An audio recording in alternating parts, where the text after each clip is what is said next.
If we talking about our whole human history of men, not just black, but men being slaves to sexuality, slaves to greed, slaves to hoarding resources, slaves to war and fighting each other. If that's been the case for men throughout the history of mankind, what's more likely? The doxes, the Brick City Buddhas of the world, who are doing their best to hold men accountable, being able to get through to enough of them for us to see significant change in our men, or the source for which they're able to do these things, which is women. Them women being better at choosing, at vetting, at investigating, at holding off on sex, at being patient, at extrapolating the texture and the cloth of an individual man. And we're going to get into how women need to put more effort into that. But what's more likely? Us getting through to enough of these men to have a critical mass and shift, or me going to my sister saying, look, sis, they bugging out here. Not all of us, but most of us is bugging. I would rather go to my sister and say, I see this, that, and the third that you could have some blind spots on ending up with these type of gentlemen. These are some questions you could start to ask. These are some things you could start to do to protect yourself. And when brothers like me do that, when women like me or this message do that, even the women get it, right? But when we have these conversations like, no, get them together. What's more likely? Getting you together where you don't got to continue to make these choices and end up in these situations, or getting them. And it ain't happened to a degree of critical mass in the mass majority of men in the history of mankind. You think it's going to happen now because Brick City Buddha made 100 posts? I'm going to continue to do it. Don't get me wrong. I'm going to fight this good fight with y'all and for y'all, with and for my brothers.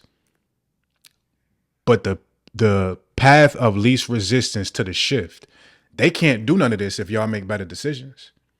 They can't do none of this if you don't open your legs. My nigga, everything is love, but that don't anything I love. Yeah. Peace, beloved.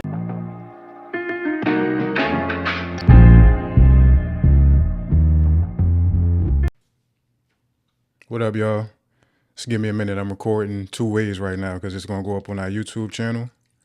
So wifey making sure we right. She going live tomorrow. Same principle. Going live with y'all, but it will be posted to our YouTube. Come here. No, just come to me. You don't got to say nothing to them. You can come through the camera. They know what it is. Thank you for helping me, babe. All right, what up, y'all? Tag them if you got them. We outside. I'm going to be looking both ways at different points. So y'all out here in YouTube land, when this goes up, understand that we having this conversation live on my Instagram page because I want to get some feedback from the people.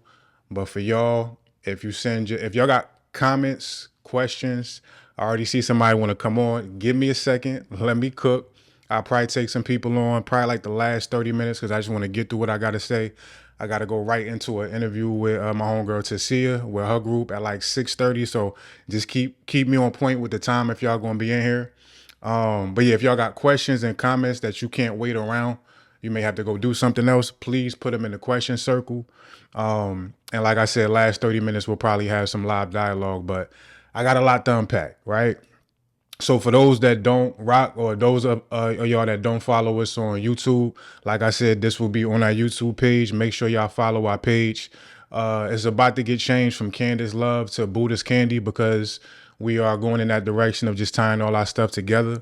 But you can hit the link in my bio and my wife's bio if you're not following our podcast. The God is Me Again podcast. If y'all seen it on here, you already know the vibes. Y'all with us already, right? And y'all probably already know the depth and the diversity of the conversations that we have. If y'all not following, please tap in with us. We also have the Take They Mic series. We will be posting more of those reaction type videos very soon. Just doing some spring cleaning before we get into the SHIT. We also got our new virtual community. We already about 40, 50 deep in there. We polying every single day. Me and wifey go back and forth on doing group sessions and classes and stuff like that in there. So if you want to be part of this virtual community, please hit us up. We'll send you the link and you can be in there as early as whenever you hit us up about it. It's a beautiful space. We're going to continue to allow it to grow. We got this weekend, tonight's conversation will be on a panel in Norfolk and we'll be on the panel in Raleigh. So if you see this before April, 31st, I think. Saturday and Sunday. Saturday, Norfolk. Sunday, we'll be in Raleigh. We do get a few free tickets every stop we go to. So if you in the Norfolk or Raleigh area, shoot me a DM, shoot my wife a DM. We'll try to take care of you and get you in the building for free. All right, hold on. Let me get my swig. If y'all smoke, go ahead, light them. I don't condone it. I don't advocate for it. But if y'all smoke, y'all drink, do what you do. Pull up a seat. I've been kicking up dust. I've been shaking the table all week. Shout out to Real Housewives or whatever that is. This has been an opportunity. The ice too cold. 1 second, y'all. All right, so this has been an opportunity, as is the case every single time there is some celebrity drama or some celebrity tea. And trust and believe, I really don't care about celebrity anything. I've never been into it for real. But since I've been a counselor, since I've been a teacher and a public speaker, and really just doing my best to help people at large, but especially in our community, men and women, to be better at creating more desirable, more balanced realities. Everything I do is dedicated to that. Whether it's my music, by the way, my album out right now, Yahweh, Yes, All Wounds Eventually Heal. You can see the link in my bio and it's streaming on all platforms. I'm also working on a new project. I can't say nothing about that just yet, but it's going to be one of them ones. So everything I do is committed and dedicated to us, right? And in the infamous words of Snoop, it ain't no fun if the homies can't have none. I've been able to create and establish and be a conduit for a beautiful life for myself, my beautiful son, my beautiful wife, my career, if you want to call it that. We often say we are not in business, we are in stillness, and we remain still enough to allow God to work through us and with us in ways that create abundance. And, we've been able to find love with each other. Me and my wife in a time where love is extremely scarce. Healthy love is extremely scarce. So we want to just do our best to, open the portals for other people and, call out blind spots and potential blockages and challenge people and spread love in ways where we restore hope out here. Because a lot of people have lost hope. A lot of people are desperate in being able to find someone, anyone, in a healthy, balanced way. So sometimes I know it may come across in ways where we just beating people over the head. We're being unnecessarily or unfairly critical. But like my wife always quotes, I forgot who said it, but I'm just going to paraphrase. If I love you, I got to be willing to take the ridicule from you to be able to hold you accountable in ways that's going to improve your life. And me being in the middle, I mean, both me and my wife, but us being in the middle, on my end, I challenge men a whole lot more than I challenge women.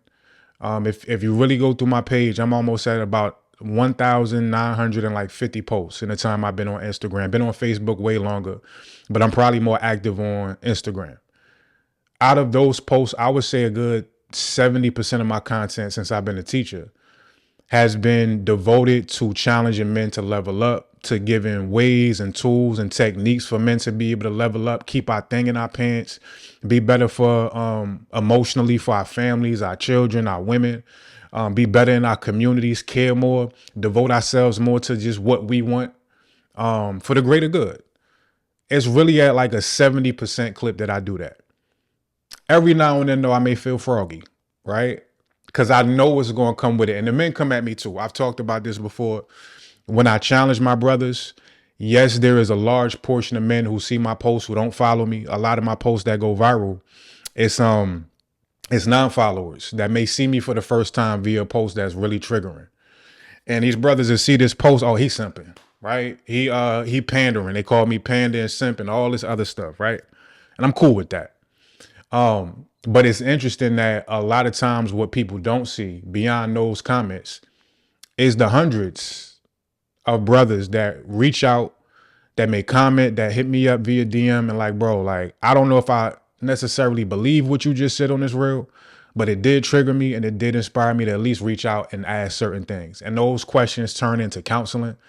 The counseling sessions, to me, being able to have a front row seat to these brothers being able to evolve, get control of their sexual energy, start to dabble in the realm of self-mastery, starting to meditate, heal themselves, heal their bodies, their minds, their relationships. I'm able to see it on the front lines in ways that social media will never see, right? So I'm cool with those percentages. Out of any of those challenging posts, let's say if I can reach 10% of those brothers and plant a seed that, whether with me or with their therapist or who they reach out to, I plant a seed that blossoms into them wanting to be better. I'm cool with that. It's often interesting though, the 30% of the time that I may challenge my sisters in times and ways where I feel like it's absolutely necessary to carry that cross and put that crucifix on my back. Cause every time I do it, right, I'm unfollowing and you this and you that. And I thought you was one of the good ones, right? I'm cool with that too. Because I know my job is not to convince anybody, man or woman, of what I believe or what I see. Me and my wife's job is to spark dialogue. And if you on my page and if you end up unfollowing or being mean to me, or it's cool as long as we talking. And if you never see my content again because something I said may have pissed you off that much, I feel like it's my responsibility to be brave enough to say what I see. And one of the things we're going to dive into today, I got about 2 hours to rock out with y'all. So if you got to leave and come back, do what you do, get some food, whatever it is, we're going to rock out for a little while. I'm starting to realize in this iteration of me as a teacher, as a thought provoker, right? I realized that the black gender war at this point is a sanitized version of chattel slavery. It's a discreet, subtle version of Jim Crow.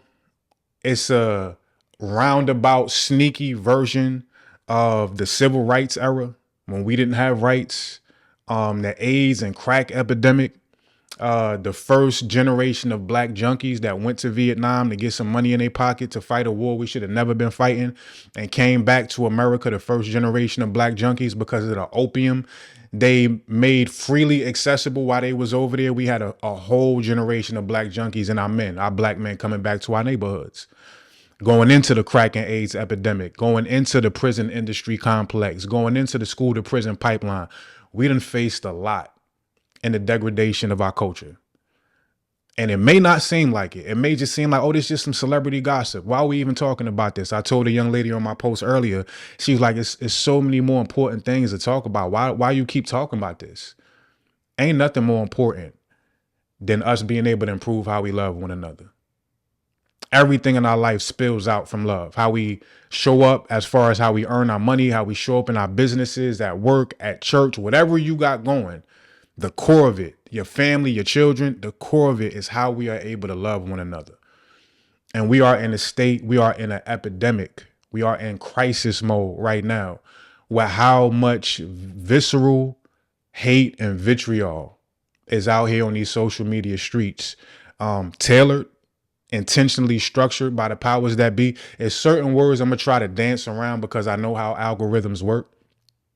And a lot of this stuff I'm saying is dangerous conversations, because when you understand how history has played into our now, you understand the algorithm is very much so calculated. And it's interesting. People were saying, well, I did a few posts on Megan, and we about to get into the topics, but I did a few posts on Megan. I already had in my mind I was going to do a post about using Clay as an example, like I do often with different male figures. Again, 70% challenging men as opposed to the 30% challenging women. But I understood that when I put these up, I was going to do a post for Clay. And usually my posts that go viral, it's often not in the conversation of what men have to do. Those often get filtered out. Those often don't cut through in the ways when you see the word woman in it. And I've actually tried to tailor my content around structuring phrases and words in a proper way to try to make all these messages cut through. But whenever I'm critical of women, and it's a few things that does as far as the algorithm. You may be one of those non-followers or new people that just sees my post for the first time, and you don't realize the cachet I built up over the past decade of being able to hold men accountable in ways where I get criticized by my brothers all day, every day. It may be the first post you see because the algorithm is like, we need to keep this divide going. Because a united black front where black men and black women love each other again, that's dangerous. especially in this era of freedom. We could do what we want. We could build what we want. This is the most lucrative and successful, powerful, free generation of black people. If they start to love each other again, we in trouble, right? The powers that be know that. So the algorithm will see my post for Clay. Probably got 500 likes. Any post I do for a Megan, for a Cardi, for any of these type of situations, again, only 30% of the time, out of here. And if you one of those women that sees that, here we go. We got another one that just can't help but criticize women. It's going to look like I'm just another one. And brothers like me who are balancing our perspective, who praise and honor and do our best to protect black women. It just looks like we just another one of the toxic rhetoric. What's the term for it? I keep forgetting this term, but dang. Y'all can put it in the comments. Those brothers is always beating up on women on social media. It's a term for them. But we end up looking like them if all you see is this one post cutting through. And even if we got validity in our statement, it feels like, what'd you say, baby? What is it? I think she tried to tell me. But it just looks like all of us hate y'all. And that's not the case, at least not here, right? So I want to break down this Megan and Clay situation from a bunch of different perspectives. Not misogynist. It's like a new age term for it. Like those toxic male figures that be talking their stuff. Somebody probably gonna know it. But I want to break down this Megan and Clay conversation from a few different perspectives, some of which I already had in the clip and I knew I wanted to bring to the forefront, some of which I've been able to gather from the conversations I've been having in the comments and in the threads. Nah, not masculine toxicity. This is like a hot button term. I'll figure it out. So I'm gonna run through these point by point. I feel like this covers a broad range of not just infidelity, not just celebrity drama. It's a lot that goes into this conversation. Red pill, yeah. The red pill talk. We end up looking like the red pill brothers that got nothing but negativity to say about women. I've stood in the face of red pill rhetoric. My first time going viral on tonight's conversation in that studio. My first time at tonight's conversation. I've been rocking with them for 2 years now. Shout out to my tonight's conversation family. My first time on there for real, I had to go face to face with one of the biggest red pill dudes out here. This dude named Cooley.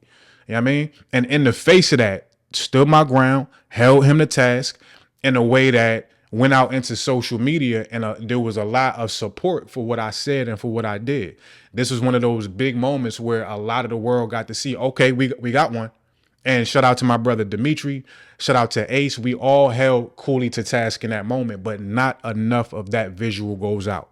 So we all end up looking like red pill brothers, even if we got valid perspectives on some of these conversations, right? So digging into the topic, right? Let's cover some ground. I wanted to start with, let's see. Let's start with the inheritance of the trauma. And the red pill conversation is probably a good segue. Come on, Ice. Hold on, y'all. I had the ice in the freezer. So these red pill brothers, a lot of them are really intelligent. A lot of them also understand how lucrative it is to spew some of this rhetoric, because they know there is a whole legion of black men who have been conditioned to despise black women. It works both ways. Neither side is exempt. And I myself had to do a lot of work to be able to not just forgive myself for the damage I did to black women. Before that came, I had to forgive black women because I received a lot of damage and pain and trauma and hurt at the hands of those women. Now, I'm somebody who has done enough work where I understood I was choosing those situations. Just like a Megan, a Cardi, or any woman still has to make the choice to end up in these situations with some of these gentlemen, right? But at the core of it, there is this disdain both ways. And in my work of being able to heal my relationship with black women, that until there was a certain point where I had a moment of grief for black women as far as freedom fighters, based off this song by Common Sense. I've talked about this a little bit before. Common got this song called Assata in honor of Assata Shakur. If y'all don't know who Assata Shakur, go do your due diligence. But she was one of them ones. She got a book, she got documentaries, and she was out here for real to the degree where she is in shootouts with cops, gets locked up, gets raped, all type of stuff in there. She had to move to Cuba from how much stain and pain she put into the game as a freedom fighter. And Common just had this song during my healing process when I was celibate. I was reharnessing my sexual energy, diving deep into spirituality. I was healing for real. But listening to that song and how he depicted what she went through to fight for our freedom, it opened up a compartment in my heart where I was able to grieve not just Asada. I was able to, my heart chakra was able to connect to all the sacrifices our predecessors had made before us, especially black women. That was like one of the first cogs in me being able to heal that energy. And when I tell you, I had cried for like 24 hours straight off, and I just kept going back to tears, listening to that song over and over and thinking about all the freedom fighters and the slaves and everybody who had died at the hands of racism and prejudice, right? I had a visceral connection to it beyond just having intellectual conversations about ancestors. I was now connected to my ancestors, especially feminine. The next stage of my healing was I was connecting so much with Mother Nature. I was in the forest meditating and grounding and vibing out in solitude 4 or 5 hours a day. That started to heal a huge part of my connection with feminine energy, because now I recall, well, before I even get to the woman, Mama Earth is taking care of every aspect of my life. My apartment, built of walls and bricks and stone, come from Mama. Every morsel of food I eat in some way, shape, or form comes from Mama. These clothes on my back, I started to realize the foundation of feminine energy and how it provides everything for what we need to have a human experience. The next stage to that was now starting to dive into my connections and relationships with black women and taking responsibility, not just blaming, or she did that, this, that, and the third. And what I hear from the bros, they going through the same shit and women ain't SHIT. I started to look at those situations different and take responsibility for the realities I created, the decisions I would make when I was drunk, when I was high, the decisions I would make from chasing my D, right? And ending up in these situations where I was getting battered and bruised emotionally, in some cases, even physically. I talk about that on one of the songs on our new album Coming, right? But I was no longer in a position where I could just blame them. And as I took more responsibility, I recognized, nah, bro, you're responsible for every one of those situations where you blamed a woman. That's you, bro. We create our realities based off not just what we want. A lot of people get misconstrued by that. Well, why would I keep attracting ain't shit men and women when my heart really wants a good man or a good woman? It's not just desire. It's what you think. It's what you consistently believe. It's your habits. It's your vices. It's your diet, not just food, music, these lyrics that we taking in, the conversations you have, the amount of time you spend in silence, solitude and meditation to be able to clear the cobwebs of the subconscious mind that stores all this craziness. It's a whole science and dance to being able to manifest and create a reality. It ain't just what you want and what you put on that vision board. I started to see the blind spots and the holes in all these different aspects of how we create. And I realized, damn, that's me. I was doing this, so it created that. I was entertaining this, so it manifested that. And once I realized it was me and took responsibility for that, then it was like, damn, I was justifying at a certain point how I was hurting women. The cheating, the lying, the taking advantage of, the not even looking at them to a certain degree as human beings, right? Only being able to entertain them in the realm of sex. There was a lot of dope women I was dealing with at that time who at certain points were just like, yo, can we just go out, like go to a movie or something? Like I dig spending time with you. Like, nah, we can't do that. I mean, I was cold, I was callous. And I started to see the damage. And I went through a period where via meditation and prayer and through my spirit reaching out to women asking for forgiveness and the ethos, right? That turned into me actually physically picking up that phone and as many women as I could starting to reach out and call to apologize. Some of them was able to receive it. Some of them was like, bro, don't ever call me again. You know what I'm saying? Both responses valid. But I went through that catharsis in a way where now I can recognize the disdain on both sides. But we have, as a modern generation of black men and black women, we didn't create this. This is not an excuse. This is not exoneration. And we still got to do what we got to do to break these chains. But we ain't create this. We have inherited so much trauma, generation to generation, so much social engineering and conditioning that to just blame each other, and we're going to get to the blame conversation because I'm not blaming nobody. It's a difference between fault and factors, right? I talk about the factors. Often in these conversations, we kind of stop at a Megan or a Clay, at what women are doing or not doing, and vice versa with men. We're not going into the effects of chattel slavery and Jim Crow and the civil rights movement and all those different things I rattled off when we first started this conversation. Slavery is still affecting us to this day. Physically, you may not have experienced any type of physical slavery. You think that stuff's still not floating through your subconscious mind? Behavioral patterns passed down by your parents. We only really one generation removed from slavery for real. And it's still certain points in the country that slavery is still happening. I saw a piece of a documentary last year where it's still American black slaves right now. You think that's not affecting how we see each other? Right? So understanding from Rip that on both sides, we have inherited a lot of this trauma. It starts to spark more empathy.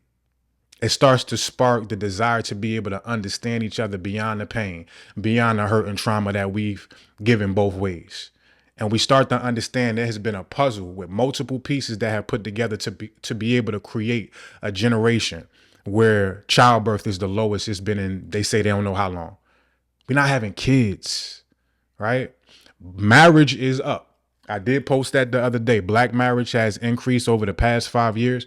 But when you look at singlehood as a whole, singlehood in the black community is at an all-time high. What does this sound like? This goes beyond Instagram post or Megan and Clay. This is neutering. This is socially engineered neutering of a generation, multiple generations to come. And if you know anything about the food industry and stuff like that, or the VAXX industries, like I said, certain things I'm going to spell and not say. If you understand and have seen a Bill Gates go on the stage about 10 years ago and talk about what they plan to do to save the planet, and one of those things being flat out, we need to depopulate. He said something around the realm of we got to be able to bring the population of almost 8 billion people somewhere under about 1 billion. That don't look like what we thought it would look like. That don't look like nuclear warheads. That don't look like people being hung or guillotines on our streets. You know what it look like? It looks like birth control. It looks like the stuff they put in our medicine, the stuff they put in our food, right? There's been a lot of things. If you do your research and documentation, you'll see how many different things they've done to try to bring that population down, especially starting with us. But I feel like the most successful, effective thing they've done is this experimentation of social media, right? Because we are to a point now where there's so much hate across gender lines with this black gender war that continues to have millions and billions of dollars pumped into it every single year, to the point where we're not having babies.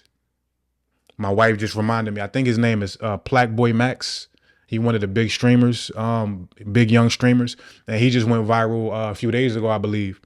He was at an airport and somebody was interviewing him and he was just talking about how he got a vasectomy. Bro was 21, if that. And he's like, look, I like women. I like to have sex. I don't want to get nobody pregnant. So, I got a vasectomy. And I feel like this is something a lot of my generation of bros should think about doing. There's merit to that. There's validity to that as well. But I'm just saying all the different modes and methods of being able to pack us up. Humanity at large, but they understand how much power we got. This is why they have taken so much time and effort to start with us. Y'all know what I mean when I say us, right? So this is a matter of not just liking each other or loving each other. This is a matter of survival of our people, right? So understanding the inheritance of the trauma and how it is currently affecting our ability to continue to procreate. If we keep going at this pace, we talking 50 to 60 years from now, we ain't gonna be 13%. We may not be 5. We may not be 2, right? This is the stakes that's at place. All right. Again, if y'all got questions or comments, please put them in the question circle so I can still include y'all in the conversation. Keep me up to speed on my time, y'all, too. I think I got about an hour and change left. All right, so I got that out the way. And then that leads to the fact that men need to be better. I'm gonna say it again. I've been saying this. And it's interesting. My wife always reminds me of the quote. I forgot who said it. I always could remember the quote, just I'm not good with the names, but that it's always been as powerful as racism has been, as detrimental as it's been to our people, it's still sexism before racism. Women have faced oppression before it came down to a caste system or a color system. Before those type of prejudices, women was already facing sexism. I know, fellas, your pain feels valid, and we go through the same stuff. In certain ways, we do, but sexism still predates racism. They've been being hung at the stake, burned alive, raped, battered, abused, not looked at as whole human beings, damn near from the beginning of time. Right? So to a certain degree, they got a stronghold on this oppression thing, and it's interesting. One of the women I was going back and forth with in the comment section today, shout out to her if she's watching this, and you know, a lot of those exchanges, they would start with women like really feeling a way towards me, but I don't let that get in the way of my respect and my ability to still listen, because me remembering the inheritance thing and having respect and empathy for how we've all been damaged in these ways as far as how we view people. So as I'm going back and forth, the conversations will kind of get to a point where it would start with hate towards me, but it would get to a point where we was able to at least understand parts of where each other was coming from, right? I'm cool with that. But at a certain point, she was like, you know, Docs, when it's so many of y'all black men that feel like our oppressors, even if you're one of the ones that's trying to protect, you still look like an oppressor, right?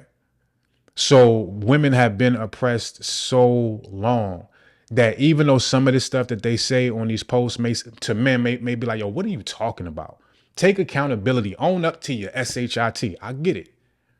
But when you understand the collective and generational trauma of how long and how consistently women have been oppressed, even before racism, it's going to give you more compassion.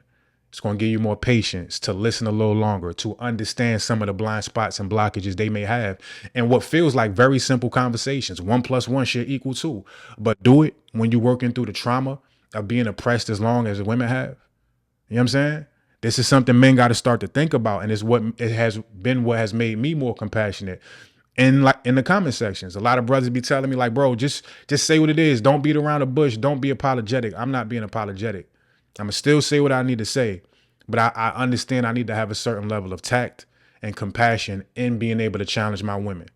Sometimes when a post goes up and women say it ain't even that what you said ain't valid, it's how you put the words together. That could be the case sometimes. That could have been the case with my post today. I don't deny that. But when I tell you out of respect for how a woman's trauma is going to respond to my post, in my mind, I go through 5, 10, 15, 20 different variations of how to get the point across, how to put my title, my catchphrase together in a way that's still alluring, that's still going to spark conversation, that's not even clickbait. Everything I have ever posted, I believe. I just understand social media and the algorithm to the degree. I know if I say it a certain way, y'all not going to get the message. These conversations don't happen, right? But it's not clickbait. But I still go through that due diligence in my mind of respecting y'all trauma. And even when I do that, a lot of what I see is responses not via comprehension. A lot of women, mental, of course, but this is more so about my sisters. A lot of women respond from triggers and not comprehension. A lot of women will start the comment. They didn't even read the post. They didn't even read the caption. They didn't go through all the slides or carousel to get a full scope of what it is I'm relaying. And the fact that their trigger goes straight into, nope, I'm being oppressed. Docs, I've been rocking with you for 2-3 years. I've liked 100 of your posts, but this the one, I'm out. I'm unfollowing. You're a terrible man. You just like them. And I get it. So even with the due diligence of doing my best to spark conversation, but not be incendiary and disrespectful to what women have experienced throughout history, it's still to the point, as much effort as I put to that, it's still a good 70% of the women who, no matter how valid what I'm saying is, the trigger is going to take us out. Our connection, our ability to communicate, it's going to go kaput. You know what I'm saying? So this is a very difficult roller rink to be able to skate around and through our dual triggers, our separate triggers, our collective triggers. It's a lot of shit to unpack. And this is why I'm very thankful for the people, especially the women. There was a certain woman in there where she started with a question. First thing she said was like, I don't really know about this, but then she dug into my mind, into my subconscious, and what I was really trying to relay with a question. Are you saying this, or is it this, that, and the third? And I was able to unpack and flesh out my ideas for her in a way where she still didn't fully agree, but she understood where I was coming from, and she could see the validity in some of what I was saying. I think and I pinned her comment. If you go on that post in the day, you'll see her comment. I believe it's still pinned. And I told her, this is probably the most powerful comment on this post.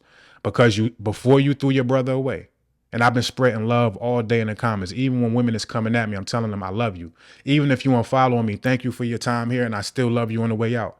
But I told her this is powerful because there may have been a trigger. You may have felt the way, but you asked me first. You didn't just throw your brother away. The dialogue was able to open up based off inquisition as opposed to immediate judgment or lumping me in with everybody else, all these other men that's on that red pill type of energy. We got to get back to the space of, I don't know if I like that, but let me ask you more about that before I make my final statement or my final perspective. Let me dig into how you feel for real, because at the end of the day, you're still my brother. You're still my sister, right? We still share this history and this desire to want to be better for each other. More questions before final statements and decisions. That's what's going to help, right? Curiosity, absolutely. And then that brings me into the conversation that men just need to be better, bro. And when women were saying, why are you not getting at the Clay aspect of this situation? I did. But even when you get to that, it's just so simple that we have a vast majority. I'm not going to get into numbers, but I still do believe as many of great men that we don't recognize, that we don't include in these conversations. I feel like it's millions of us, like multiple millions of great men who are faithful, who are loyal, who are being the head of a household, who are leading their family, coming home at night, loving only their wife, doing things for their community. It's a lot of us out here, bro. In my world, I've created my world in a way where I attract those gentlemen. And most of the men in my world are that.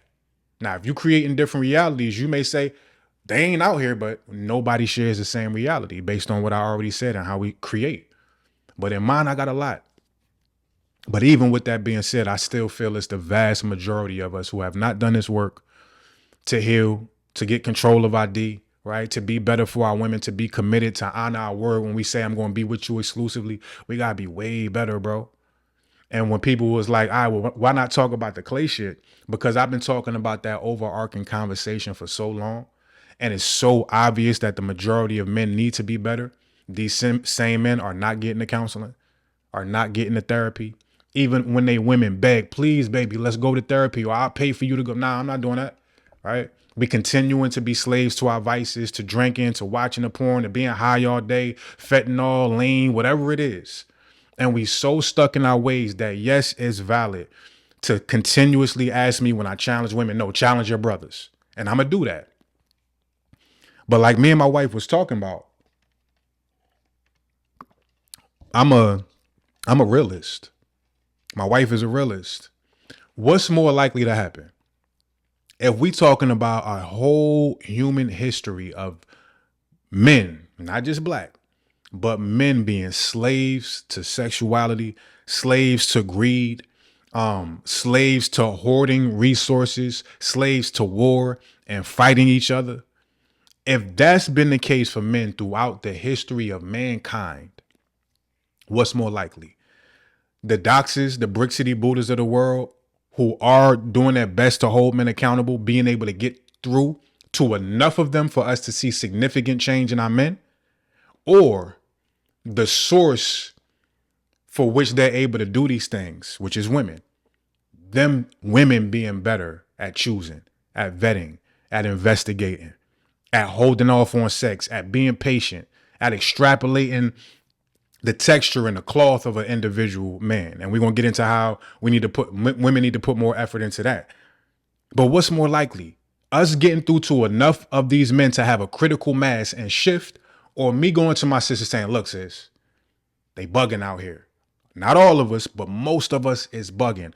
I would rather go to my sister and say, I see this, that, and the third that you could have some blind spots on ending up with these type of gentlemen. These are some questions you could start to ask. These are some things you could start to do to protect yourself. And when brothers like me do that, when women like me or this message do that, even the women get it, right?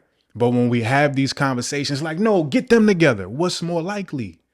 Getting you together where you don't got to continue to make these choices and end up in these situations, or getting them. And it ain't happened to a degree of critical mass in the mass majority of men in the history of mankind. You think it's going to happen now because Brick City Buddha made 100 posts? I'm going to continue to do it. Don't get me wrong. I'm going to fight this good fight with y'all and for y'all, with and for my brothers. But the path of least resistance to the shift, they can't do none of this if y'all make better decisions. They can't do none of this if you don't open your legs. What was the Spike Lee movie that just came out a few years ago? And I think, I didn't see it, but the premise of it was that we black people could level up if women started to close their legs and stop having sex with black men. This is a huge part of what needs to happen. Y'all hold the keys. We talk all this women power and divine feminine energy and who runs the world. Girls, y'all damn sure do. Y'all got to start to take responsibility like you do. And the man can do outside of forceful engagement, outside of SA and things of that rate of that nature and grape and all this stuff. Outside of that, a man can't do nothing unless you open up your space and you choose this man to be able to invade your world. All right?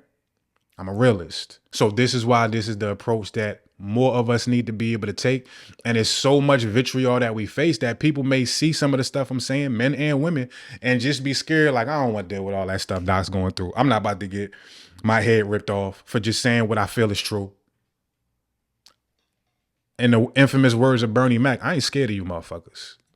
I'm from Newark, New Jersey, my nigga. Like, don't let the Brick City Buddha shit fool you. Like, I'm built like that. And I've been ridiculed my entire life for being somebody who sees things opposite to how status quo sees it. So I'm used to this shit, but not everybody got that callus built up on their other people's perception, on their OPP. So these conversations get blocked because there's an army and a brigade ready to pounce on these comment sections, further pushing the truth into a corner. Again, if I love you, I gotta show you what you may be doing to harm yourself, even if you hate me for saying it. Again, put y'all questions in the question circle, comments in the question circle. We vibing. All right. I need to be better, black generation. Okay, I said that these combos become breeding ground for our separation from each other. The neutering, I already got to that. Black boy Mac, yep. The most important, I got to that. Everything falls out of how we love each other. Okay. Difference of opinion goes on as follow. Said that. We comment with Trigger, said that. All right, and this is the other thing I wanted to get to. And this correlates to what I just said, but I like how I put it. And when I say predators, again, I don't mean all black men, but I still feel in some way the majority of men is in some level of predatory energy. I don't mean just rape and sexual abuse. I mean predatory and, damn, I gotta get that. Knowing that you don't want nothing to do with that woman's heart for real. That's predatory. Men gotta be better. All of that running through them and, not knowing that you don't want anything to do with this woman beyond sex. That's predatory, bro. Sorry, right? But the way I put it to somebody earlier this week, I said, ma'am, if you are in a jungle full of predators, they're not all predators, but the jungle is full of predators, right? And when I bring these things up, you say it's blame. Why are y'all putting this work of what men need to be doing on us? But ma'am, if you in the jungle knowingly, y'all not oblivious to this. Y'all talk about it all the time. The bear over the man, right? If you're going to leave me in the space, I'll take the bear. Y'all know this. So if you know you in this jungle full of predators, and when I simply point you in the direction of safe routes, then why are you telling me Why are you putting that work on me? Tell your brothers. They predators. They know how to pray. You are the one that's in a position of authority and responsibility to safely get out the jungle or not participate in the jungle whatsoever. And if that means you got to go the next year, next 6 months, next 5 years, next 10 years, being celibate, abstinent, not entertaining nobody, that's what it take. It can't be both sides. Like I had to go through y'all. If y'all here, y'all probably know my story. Y'all know my wife's story. We had to recalibrate for years, get off the market for years, intense solitude for years before we popped back outside. And we wouldn't have done so unless we ran into another version of us. My wife is a reflection of me and vice versa. She was on the same journey and both was prepared to go the rest of our lives, not going back into the jungle. Not until something safe showed up. And we wasn't just saying that, literally prepared to go the rest of our life. Never even having sex again, let alone being in a relationship. That's all we said in the beginning. We don't want no relationship. God had other plans. But this is the degree of urgency, right? The desperation we got to have to eject ourselves from this reality we've co-created and that individually we continue to double down into. If you don't want to continue this cycle, man, are you willing? Are you capable? Have you done enough work in yourself to be able to be still for that long if necessary? Or are you still addicted to going out? Are you still addicted to the dopamine of the club, the drink, the wine, the weed, the vacations, the trips? Do you still need all that to feel fulfilled? If you do, you're going to stay in the jungle and you're going to have to deal with those predators. And when a Brick City Buddha comes along and say, hey, I see a safe path that you may not be engaging just yet. Why is that my work? Tell the monkey don't chase me. Tell the lion don't bite me. You know what I mean? Not to be disrespectful, not like that, but some of this, like, come on, y'all. I'm your big bro. I'm your big bro. I want nothing more for y'all than to see y'all safe with fulfilled lives and relationships if that's what's ordained for you. I'm not blaming y'all. I'm not coming at y'all. You will never see me and have never seen a post where I blame women for anything. For y'all conditions, for our conditions, I'm way past blame. Right? I don't even see the world in a matter of blame. I see factors, not whose fault it is. So get out the jungle. And if I point you in a direction, it may require some more work from you. It may require a reconditioning and a recalibration of how you maneuver through the jungle, but it's still a path to get out the jungle. Take it from your big bro or your big sis or whoever in your world is communicating these things to you for your greater good before you get automatically triggered and think, y'all just blame us for everything. This is another thing women got to just do. It's your responsibility. Right, man? And on the opposite end, yes, there may be predatory women out here, but the social conditioning has built-in armor for men. It gives us more options too. It's a lot of great women out here in this world. And I don't want to get into the conversation of good, bad, or great men or women. I'll say more ready for and desirous of real commitment and relationship. We got those by the doldrums wherever we live at. And then now with the age of social media, if you got some coin on you, you could take a flight, you can move around the world. We got more of it. So you can't really look at us and say, well, why y'all don't got to do all this? It's different. That whole conversation of male and female equality should have really been about how these different puzzle pieces fit together. It was never supposed to be an equal thing. And a lot of this social conditioning is part of the inheritance. It's not even natural order. We just been in this for so long. And men have been conditioned and reinforced to think, I'm just a man being a man. I can run through them. And we don't wake up until we 45 years old and we the old nigga in the club. Like, damn, what did I do with my life? I actually do want something significant, but my life has passed me by. We've inherited that too. These weren't our original thoughts. And you can get into biology and anatomic makeup and all of that. Yes, we produce billions of sperm every single day. It takes 72 days for sperm to mature. So what we saying? Yeah, you make a lot of baby making energy, bro. But it's not mature for 72 days. So don't hit me with, well, I'm just supposed to be out here. Even your anatomy says so. Y'all can look that up, by the way. 72 days for a sperm to actually mature to be ready to give birth. All right. All right. Questions in the question circle, please, y'all. Comments in the question circle. We moving right along. Jungle full of predators. Your protection is your responsibility. Man, majority. Yeah.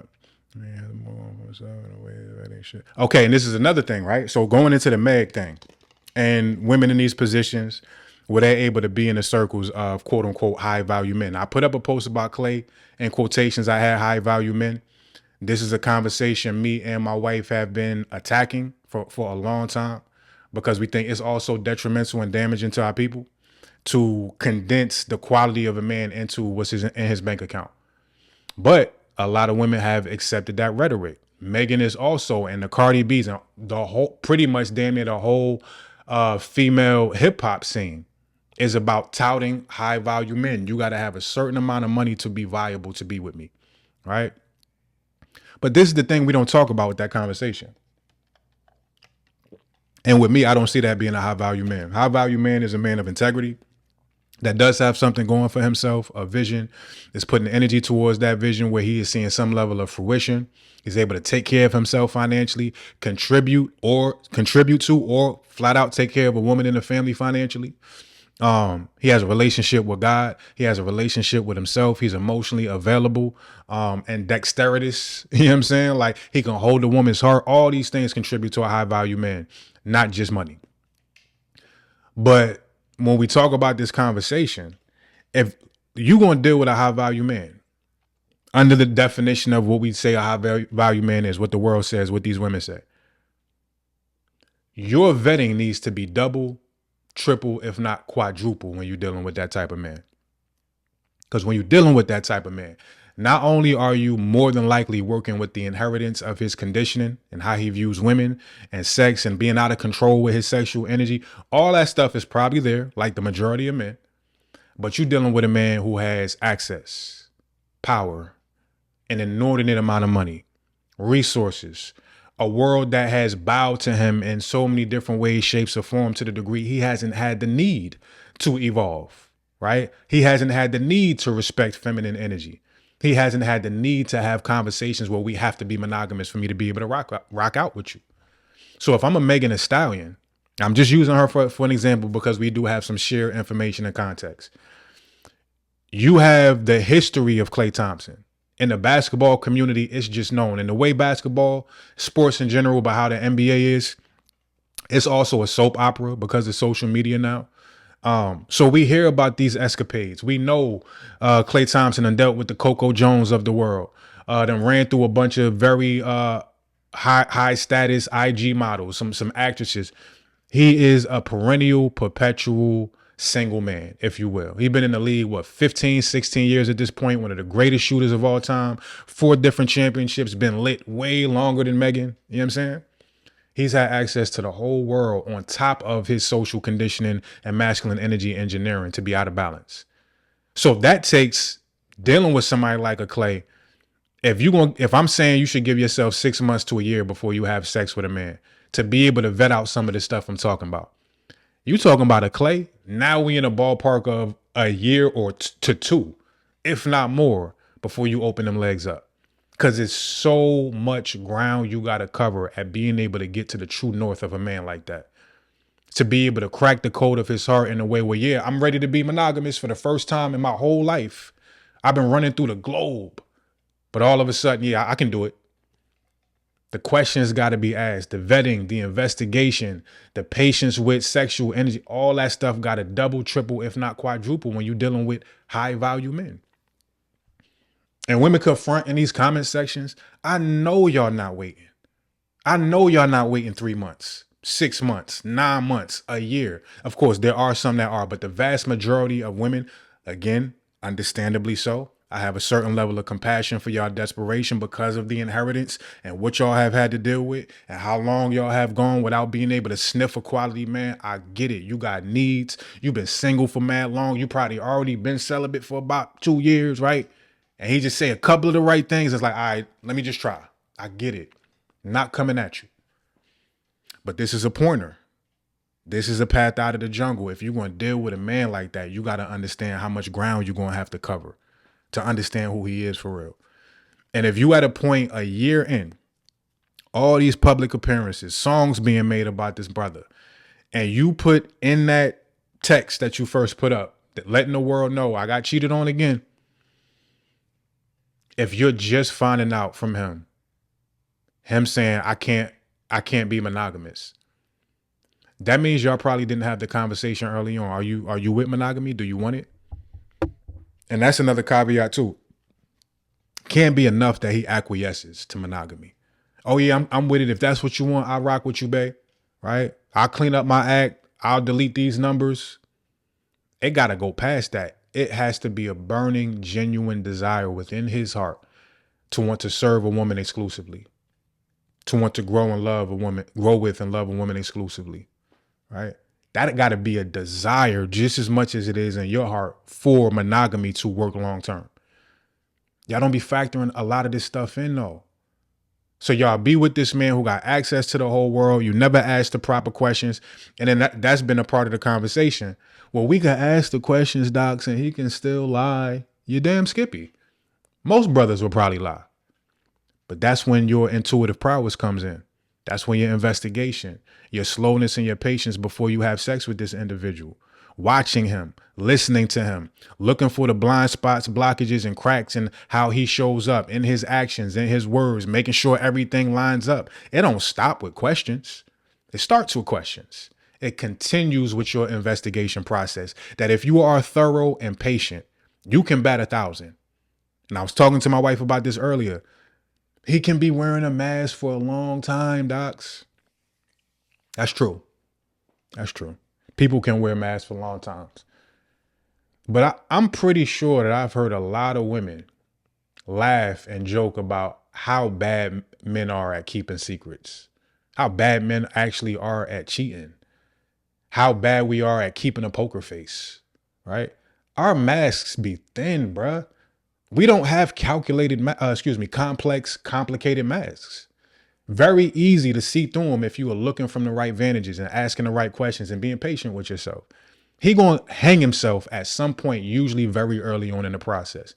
And shout out to the women who've been able to admit, I've been in these situations and I've seen red flags, I've seen triggers, and I ignored it. That's what a lot of this comes down to. So when I hear tell them to get it right. How many red flags have you ignored? How many very obvious things have you missed? How many not so obvious things have you been patient enough to allow to become obvious? Men's masks don't even be good for real, bro. And we know this. This is not just me saying it. This is human history, especially modern history. We don't even got good masks or good lies or good deception. We give ourselves up all the time. You know what I mean? So, but yeah, it can't just stop with the questions. So when I advocate for asking better questions, I'm not saying you can't be fooled by his answers, of course. But if the rest of the intuitive investigative process is happening correctly, you're going to be Gucci out here. Even if that takes 50 straight men that you have dates with. Nope, this ain't the one. Nope, he on some BS. Nope, I could tell by just how he smelled. There was a certain point where I would entertain women and I was like all for my celibacy. I had every right to be able to engage with a woman sexually. And I've talked about this before. It wasn't like they had a bad smell or nothing like that. Whether it was their perfume, their natural scent that their body emits, I could just smell a woman and know she wasn't for me. There would be something off-putting about her natural smell, right? How she spoke, the look in her eyes, as I often say, my not this one radar went way up when I did the work. Well, now I didn't have to get into situations or have sex with a particular woman and end up in another 6 months of setback, another 2 years of setback, another 5 years of trauma. I was able to see it in a conversation, in a few dates. Nope, not this one, bro. Had I not, I don't end up with my soulmate. So if I got to take that responsibility, my wife, the people who are finding their true loves and their path and their purpose, this is a prerequisite. We all have to do this, women included. Y'all don't get let off the hook because y'all pretty. Nah, because you a woman, because you have been trained to think everything should just fall in your lap. I'm not saying all of y'all think that, but a lot of y'all do. You got put in this pain, man. Again, questions, comments in the question circle. I think I should have time to get to some of y'all. We rounding out. If a man, okay, right questions, pace of investigation, blame versus pointers. And as far as the blame thing, one of the sisters said, y'all always pointing stuff out about us. And that pointing thing is crucial. In the system of yoga, a lot of the yogis I studied, they will often say, I'm not teaching you anything. These are not teachings. Shout out to Muji Baba. Some of y'all may know him. Super lit, black dude, long dreads. He's been teaching mindfulness for a long time. Super lit on YouTube. But he'll often tell people, I'm not your teacher. These are not teachings. These are pointers. I'm saying things to point you in the direction of what's behind thought, of what's behind your persona and your ego, of your God nature. I'm pointing things out. And I told that sister, yes, it may seem like we just pointing things out, but I'm grateful for all the people that pointed out my BS, my shadows, my darkness. I ain't like it at first. Definitely didn't. I had the same aversion to it. But now, hindsight being 2020, I look back at those pointers as love. I needed those. I needed somebody to point me in the right direction through my own trauma, triggers, and dysfunction. So part of this process and helping each other heal comes with pointing. And it's not, well, at least not from people in my position. It's not, look what you did. Nah, you got something right here. You know what I mean? If we on a date, you're not gonna want me to just sit there the whole day. You got a booger hanging out your nose. You got food in your teeth. You gonna want me to be able to respectfully say, look, you got a little something right around here, and you're gonna be embarrassed at first, but you're gonna get it out, and you're gonna be grateful. You ain't have to go to the rest of the date like that. That's what I'm doing. You got something right here on your spirit, on your heart, on your investigation, your inquiry process. That's all I'm saying. You know what I mean? Running through. And then pointing fingers. I was gonna say too, the pointers became my GPS and led me to this point. I just had to put my little GPS metaphor in there. We talked fault versus factors. There's another big one, divisive deflection. We do this on both sides.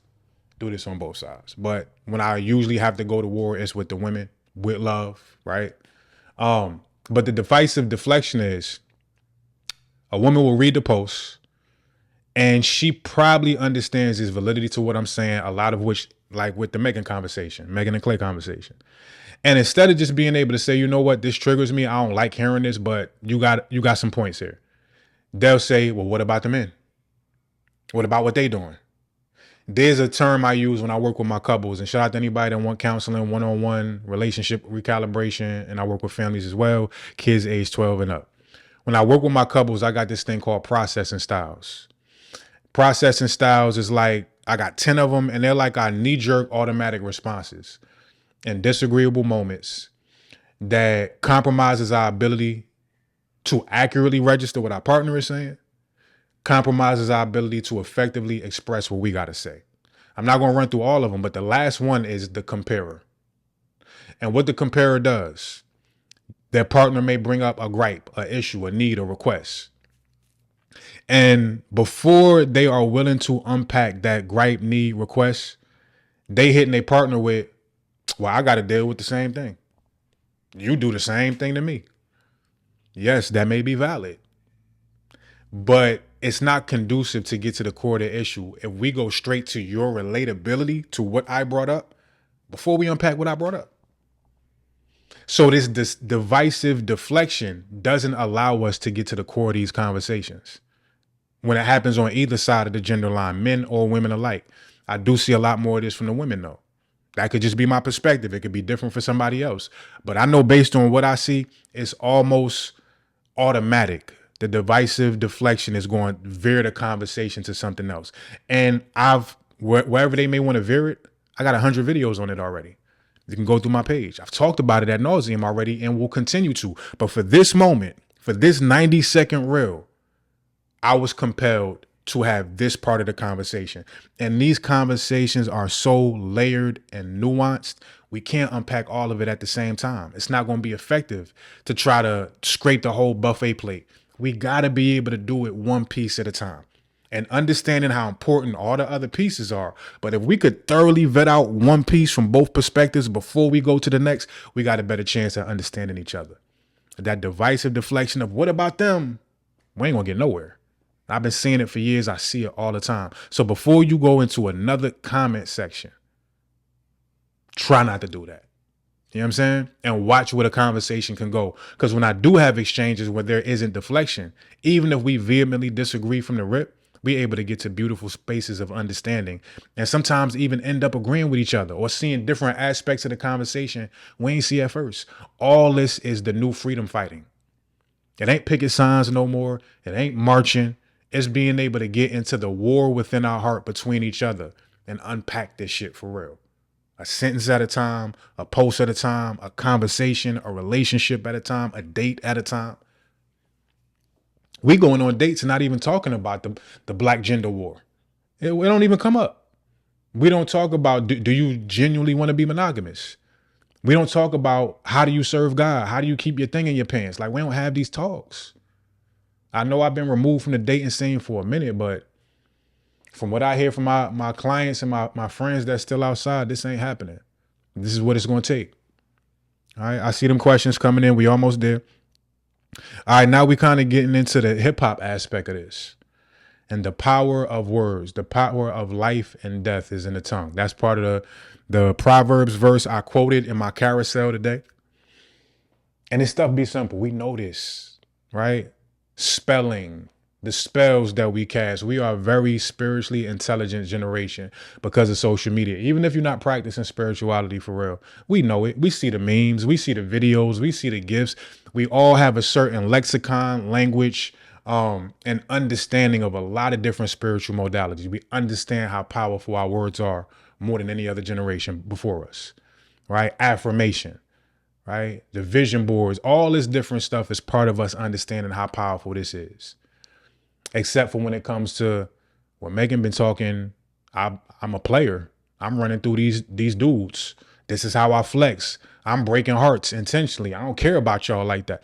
So you mean to tell me we can have a woman or multiple women in the hip hop community who have made careers and millions of dollars off this toxicity coming off of their tongue that has influenced generations, young girls, teenage girls, adult girls, and men alike. We can see them spew this toxicity, decades worth of the power of tongue, decades worth of death being spewed out. And then when it happens to them, we just supposed to have all this empathy and say, oh no, your words didn't matter. You're a beautiful woman. You're Meg Thee Stallion. That's how it's supposed to work. We know it don't work like that in our own lives, but we'll give that grace to those of us who have done the most damage in our communities. And I've been critical of the male hip hop community back when nobody was having this conversation and everybody was telling me, Doc, you're doing too much. It's just entertainment.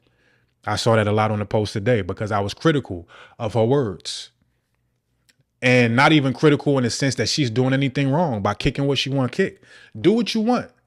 Do what you want, Meg. Do what you want, Cardi. Do what you want. What is it? I don't even be knowing their names like that, right? JT, right? Do what y'all want. But don't cry wolf when you put out all this verbiage, all this spelling, and then it come back to you. That's how karma work.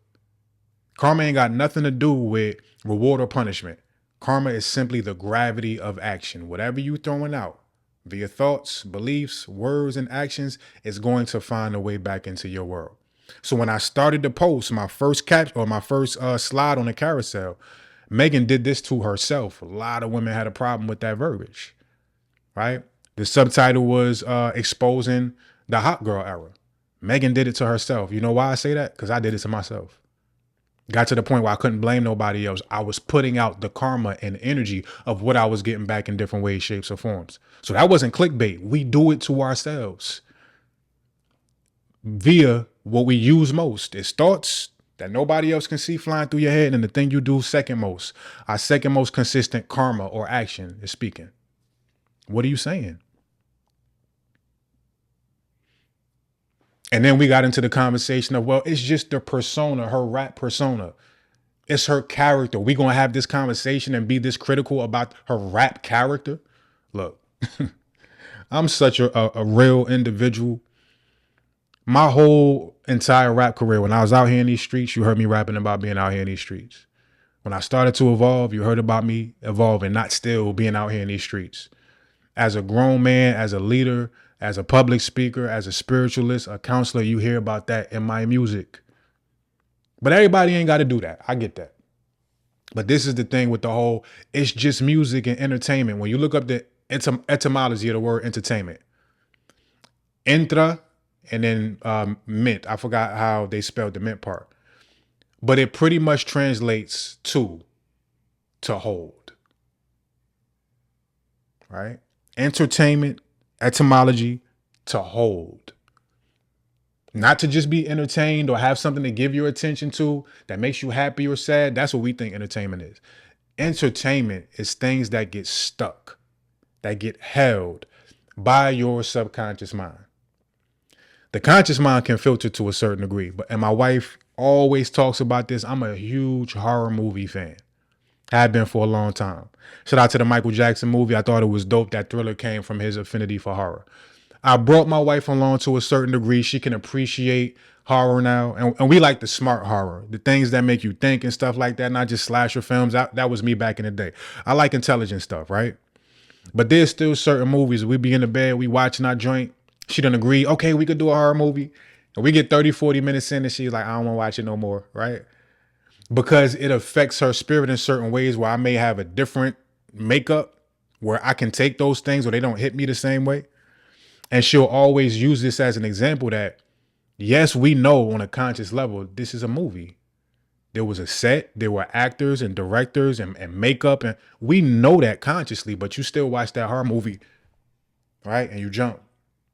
And in between the jumps, there's this anxious energy on your chest and this fearful energy on your chest, not knowing what's going to happen next. You know it's a movie, but via that entertainment, your subconscious mind don't know this is just a film. Your subconscious mind is responding to the personas, to the characters in the play, in the movie, as if it's real. And you got to deal with that emotion in one way or another.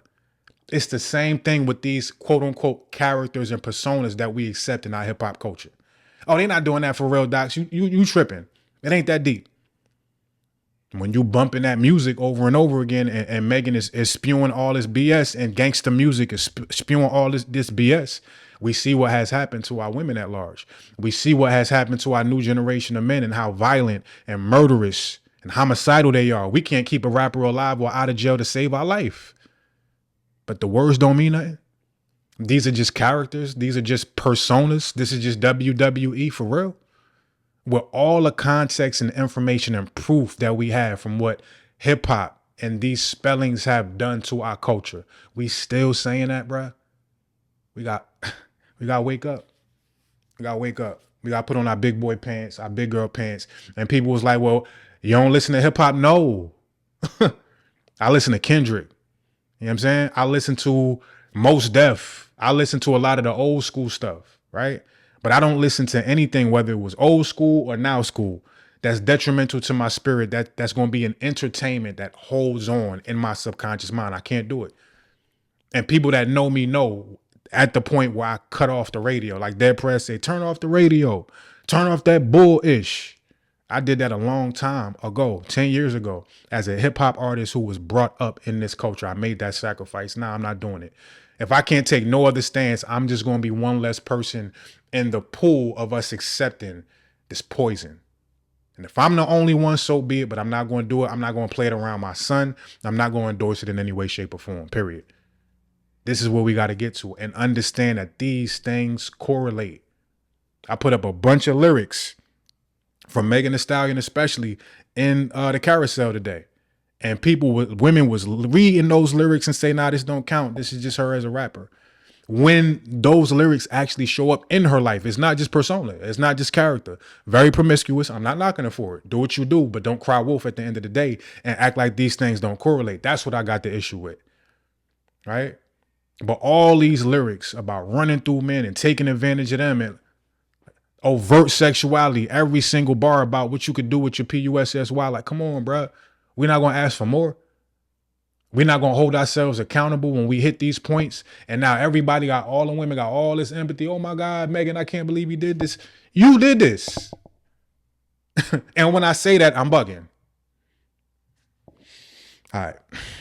Put them comments and questions in the question circle. Um, and then this goes into the deeper conversation too. Where we at on time? I got to wrap up soon. We've never really owned hip hop. Now let's get into the real. I can curse now. We good on YouTube. Let's get into the real shit, y'all. A lot of y'all don't know the history of hip hop. I've been a student of hip hop for a long time. Hip hop was born the year I was born, technically. Born in 1981, Sugar Hill Gang released their first single that shook up the world. We've been on and popping ever since. I was born 1981. I've literally grown up with side-by-side hip-hop culture. And as a fan, as a supporter, and as an artist myself, in the business, having deals, touring, BET. Like, y'all don't realize how much stuff I've done as an artist before I became Brick City Buddha. By the way, my new album is out, Yahweh. Yes, all wounds eventually heal. Go get that. But a lot of y'all will entertain hip hop and be entertained by it, but y'all know the history. We've never owned our own culture. When you start to look at and watch maybe documentaries about this, hip hop was budding for about 3 to 4 years in the Bronx, in the BX, Bronx, New York. And it was very underground, damn near like maybe Crump was in LA, or maybe how drill music got for a hot second. It was a very new trend. And in the beginning, in those 2 to 3 years, 90% of the MCs, right, movers of the crowd, 90% of them was from 5% Nation of Islam, Muslim belief systems. This is the age in 81 we wearing the African medallions. It wasn't even about the gold chains and the diamonds. African medallions, right? What was it? Black college jumpsuits, right? There was just a certain level of intellect infused into developing hip hop. And 90% of the artists were spewing conscious content. From the first artist that got signed, first group, first artist, Sugar Hill Gang, Rapper's Delight, as beautiful as a song as that is. And there's no negativity in that song or nothing like that. They're not promoting violence and all that stuff. It's a dope party song, one of the best party songs that will ever exist. But it wasn't knowledge. Africa Bambaataa, and what he did as far as the molestation and the sexual abuse, deplorable. I'm in no way, shape, or form about to defend Africa Bambaataa for that. I'm infusing him into this conversation because he had a whole religion of how he saw hip hop. And that context is what went out into community. It was about reconnecting to our ancestors, Egyptian cosmology, and all this different stuff. That was the core and intent of hip hop. But the first acts, the label signed, thinking that they was going to capitalize off this trend. Oh, let's go sign Sugar Hill. No toxicity, but no knowledge. First solo artist to go platinum, to get signed, Kurtis Blow. And a lot of the dudes at that time was like, yo, all of us out here is way better than Kurtis Blow. Why he get signed? We playing basketball. We chilling. We safe. No knowledge. So from that point into the era of gangster rap and NWA and the pimp music and the South music, we've always been inundated under the footprint of hip hop in these spellings. And then when you tack on to that, the Viacoms, the Clear Channels, the Viacom, Clear Channel, Time Warners, the three main media conglomerates that run entertainment, period. Movies, music, news, social media, all this is run by those three entities, those conglomerates. These are also the same entities that are in bed with the legislation makers, who are in bed with the prison industry complex, who are making money off the fact that our private prisons in all of our neighborhoods need a 90% inmate capacity to get those big checks for the community. It's deeper than Megan and Clay. It's deeper than rap, like Rick Ross always said, right? And the first time hip hop has been out of the top records, not one number one hit in hip hop on the charts in the past like 6-7 months. Once Kendrick went out, nobody replaced that. This is in alignment with the fact that prisons are no longer reaching that 90% capacity. The views, the messages aren't going out, and hip hop fans have kind of started to shift towards, now we need more than BBL music. We need more than Murder, Death, Kill. This is why R&B has come back to the forefront. Conscious music is starting to come back to the forefront, even though you're not going to get a lot of hits out of conscious music, but the tide has turned. And now these states are now suing their private prisons because they don't got 90% capacity, and the state and the county and the towns is not getting those checks cut. This is bigger than me just being mad at a powerful, successful black woman. All right. Last thing I think I say, the Madonna whore complex also came up in this conversation. And when I have these views, some women who are very sexually liberal and believe women deserve the right to be liberal, just like I do, they think I'm under the guise of the Madonna whore complex, which is, if y'all don't know, men's inability to see a range and a diversity in female sexuality. We either perceive women as saints and never had sex and virgins, or smuts and thots and hoes and whores. We don't see middle ground as far as the Madonna whore complex and how it has affected how we perceive women. I ain't that. Me and my wife have talked about on a previous podcast how detrimental that has been to how men view our women. This accountability and pointing in the direction of the safe path out the jungle is what this is about. I'm not mad at women busting it open. If you want to do that till the cows come home, I respect your autonomy to be able to do that. I'm saying it comes with consequences. If eventually you want to be able to have a man respect you, to appreciate you, this going to be part of the conversations y'all going to have. I'm not saying you can't find one, but you're making it harder for yourself if you do genuinely want love and the whole block is ran through you. And you are championing this and proud of this and talking about it on every song. Do that if you want. But there is consequence. There's repercussion to that. And that doesn't mean I'm so rigid that I can't respect unbridled feminine sexuality. However y'all want to rock out here, y'all got the power and should have the autonomy to be able to do so. But we still live in a shared reality, right?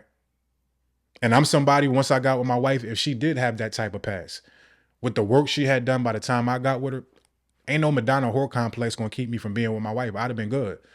You know what I mean? Dudes could have been talking about, oh, he wifed that one, and it could have been that, and I still would have married my wife. So I'm very liberal in my respect of how women flex with that thing between y'all legs. It's an intense, immense power to that. Y'all should be able to do what y'all want with it, but also understand the ramifications of that conversation. It may not be right, it may not be fair, but this is what y'all are dealing with. So when I put up those questions women got to ask, and I said, ask him from rip, does illustrious sexual past affect how he looks at you? Does something like having sex with you on the first date or the first week, is that going to distort his view of you as far as you seeing you as wifey material? I'm not saying if that happens that's right on his behalf or that's fair. I'm saying it's something you got to take into account as a woman who eventually wants exclusive commitment from a man. It may not be right, but it's what it is. Something you have to navigate through and around. Again, safe path through the jungle. Okay, where we at on time? Okay, I'm doing good on time. And then also a few more things. When women say, people in general, but women that say, why should I listen to you? Right? The wise man can learn from the fool, even if you perceive me as a fool. Even if I perceive somebody else as a fool. If they're going to give me some level of information, my ears is going to be open enough to at least vet it out before I say it's BS. We got to get to the point where we are no longer holding how we listen. You need me, baby? You okay? Oh yeah. We put up walls and being able to download information from our peers based on what they have done or have not done or not accomplished. I can give information to a Fortune 500 business owner that can affect their finances in ways that they would never think I could. Because from me not having millions and millions of dollars, I got a different perspective than you. So you may consider me a fool on the stock market as far as finances. Doc, you ain't got nothing. But I could still say something that shifts your perspective in a way that's going to help your journey. The wise man can learn from the fool. So we got to open our hearts up and our third eyes up to be able to receive lessons from everybody, regardless of where they come from. Not judging the lesson based on the person, right? Another sentiment I'm saying, I'm just trying to run through all this shit. I've been seeing these posts where women are saying, Well, if they gonna cheat on the Cardi B's and the Megans and how beautiful and successful they are, where did that leave the rest of the average looking women? And by y'all saying that, I understand y'all still don't get it. Y'all still don't get it. It ain't your beauty. It ain't your booty, right? Those things are alluring. Those things are reels to pull us in. Yes, absolutely.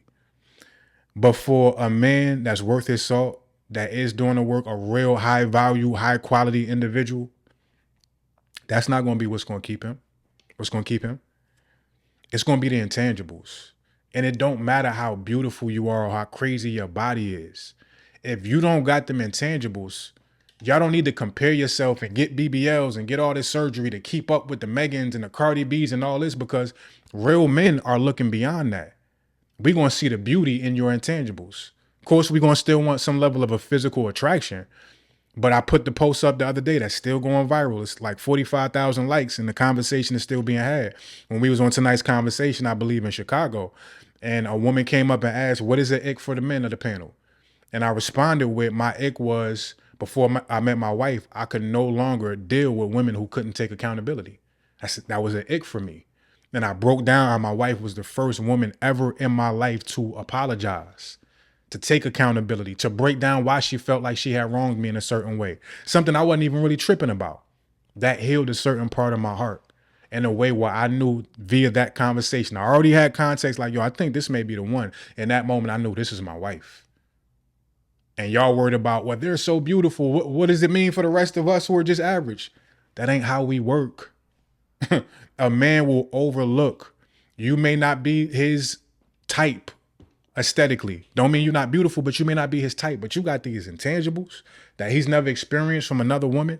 He's never been able to receive from that hot girl, city girls be up culture.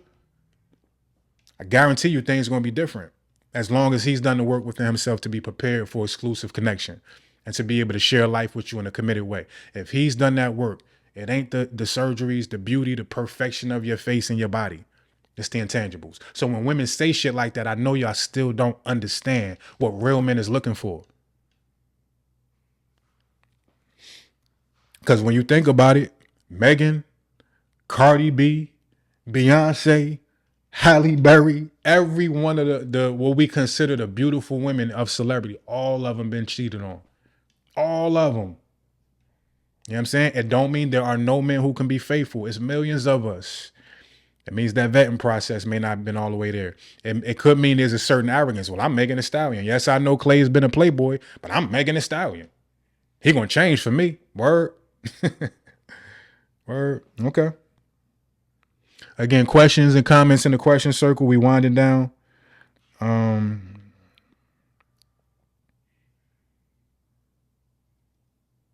Okay, I think I'm done with what I got to say. I'm gonna go to some of these questions, and I may be able to take on one or maybe two people briefly who want to come on and share your views. I'm not gonna be able to read through your comments, so if y'all don't put them in the question circle, I'm not gonna see them. All right. Can we join? You got a little bit of time. If you're still in here, Hood Hill, I'll bring you on for a few moments. My brother Michael, shout out to Sharpshoot Media. If you need any type of photography or visual needs in the Houston area, make sure you get with my brother. Authenticity with self is key. While I am poly, I operate with discretion and authenticity. And I also know you operate with respect, even in sharing love with multiple people. Ain't no cheating going on. There's a certain level of integrity and honoring your word in your system that y'all have set up for yourselves. You got brothers out here in a poly community that are more faithful than a lot of these brothers running around here telling you, yeah, I can be monogamous, just to take advantage of you. You got to know who you dealing with. Amen. So shout out to my brother Mike. God bless you for your content. I appreciate you, Hood Healed. What was the name of the young kid that got the vasectomy at 21? I believe his name is Plaque Boy Max. All right, so I take maybe one or two people on. Hood Healed that still ain't here. Come in and state your name. Try to be brief, succinct, to the point, and make sure you don't got no noise in the background, because this will be going on YouTube as well. But yeah, come get your stuff off. Yo, peace to the God, good brother.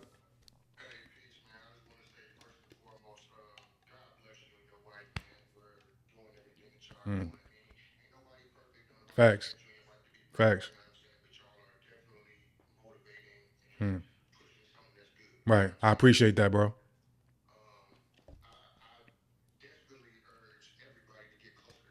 Mm.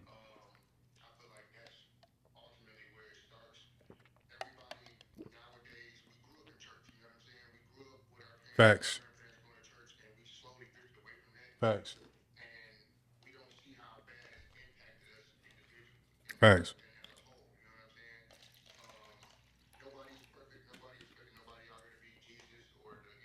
Right.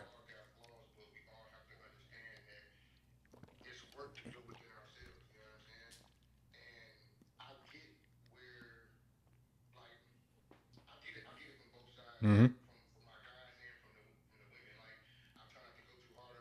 Right. Right.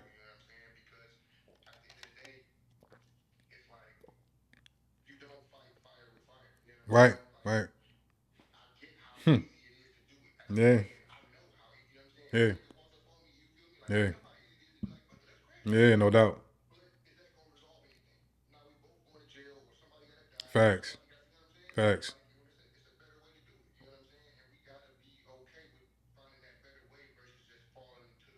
Mm-hmm.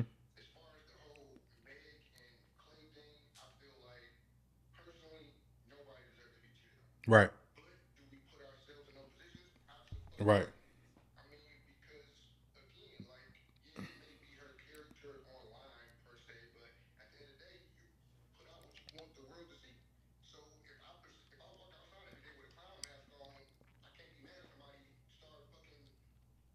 Right. Right.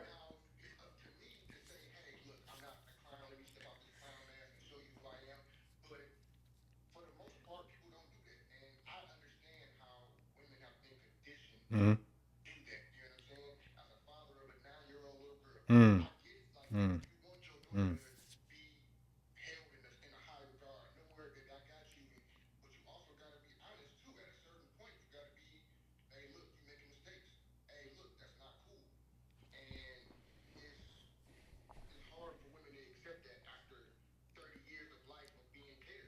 Mm.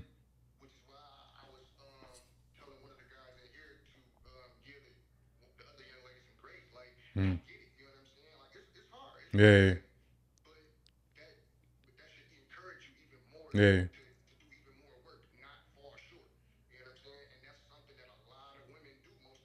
Right.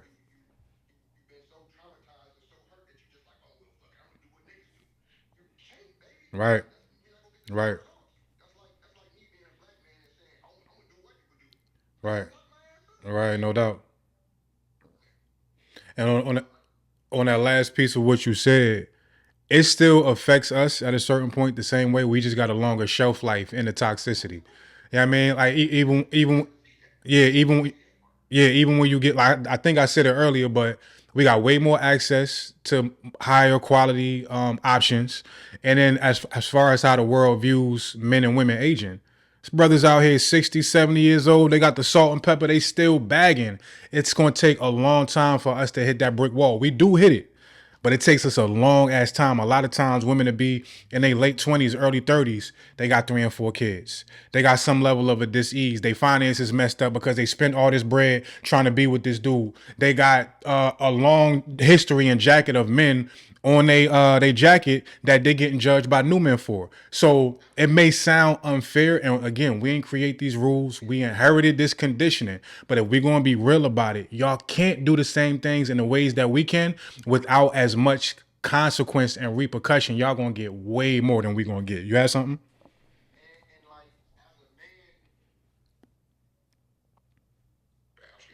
Nah, you good, bro.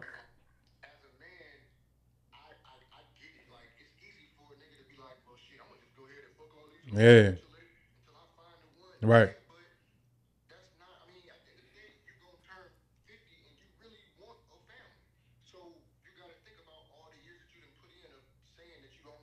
Mm-hmm.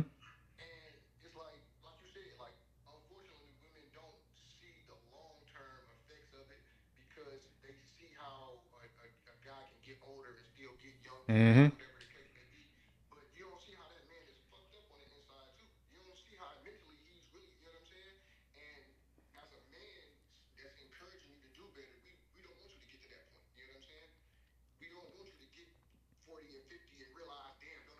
Mm-hmm.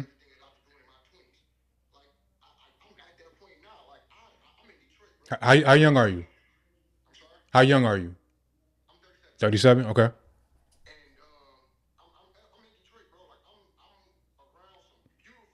Mm-hmm. Mm-hmm. Mm-hmm. Mm-hmm.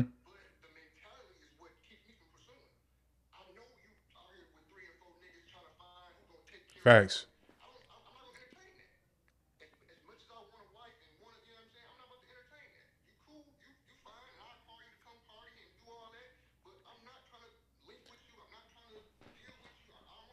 That's part of the conversation too. Um, when they hear this type of rhetoric from us, and they may assume, well, y'all just blaming, or y'all don't understand, or y'all can do whatever y'all want. Y'all hearing it from brothers, from men, from all different walks of life. We'll tell you, we all get to that point. Even on the way to hitting the wall, we already starting to see this ain't fulfilling, right? This ain't really working out the way my OGs and my uncles told me. Yeah, just run through as many as you can. We've seen it don't work. And we've been doing this for the longest. So now to see y'all get on the block of thinking like a man, acting like a man, we already know, baby, this ain't it. So when I'm trying to tell you, I'm speaking from the experience of I know this don't work, but you fresh to the block. You don't got the experience to see what we've already went through running through all this shit.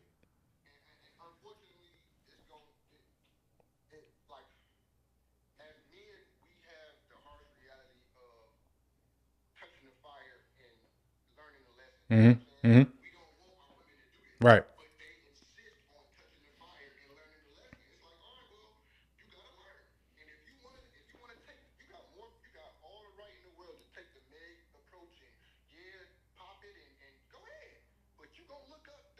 Yeah.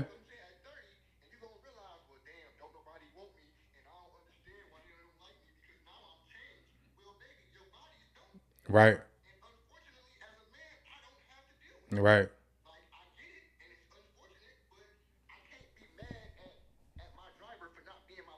Facts. Facts. And there's a part of it too. Like getting into the spiritual aspect of things. There's this technique I often give to my clients. It's called the six healing sounds, and it's based on this theory, which is backed up by modern medicine, biology, all this different shit. But it's based on this theory that we have five main primary emotions. Primary emotions is like the negative shit, the heavy shit we don't want to have to deal with, right? And when you get into the primary emotions, each one is stored in different vital organs of your body. So the third one is the liver, and the liver holds the primary emotions of anger, rage, vengeance, and frustration. And when you say that, like, baby, I done been through all this. Like, why you can't just take my word and see that men is fucked up out here trying to do it the way you now trying to do it? I think they can see it. A large part of it is they've been angry for so long at the system, at us, damn near themselves, their indoctrination from their aunties and their moms and all that, that the anger turns into, well, at least let me get some vengeance off. You know what I'm saying? And they work hand in hand. So I know they're intelligent enough to know. And they can say and admit to some of these things on social media, but when you in a moment where you ain't had sex in the last year and a half, you lonely, you desperate, you angry, at least let me just go out here and try to be like a man and have some fun and go on a vacation and take advantage of his wallet to get some. At least let me do that. And the vengeance turns into more toxicity. Yeah.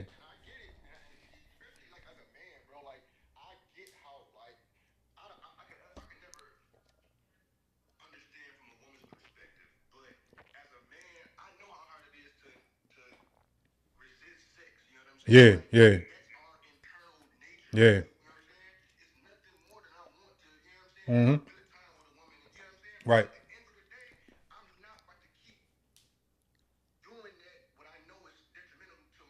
Mm-hmm. 6:30.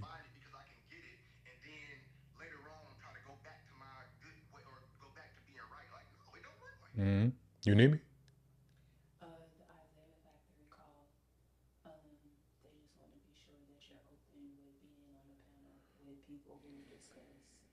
One second, bro.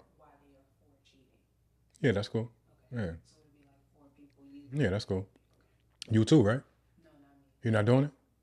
Why not? No, they asked for both. I just talked to him. I think that they are asking. Okay. Okay. My bad, bro. Yeah, you got anything else you want? Call her, but I'm gonna tell her that you good.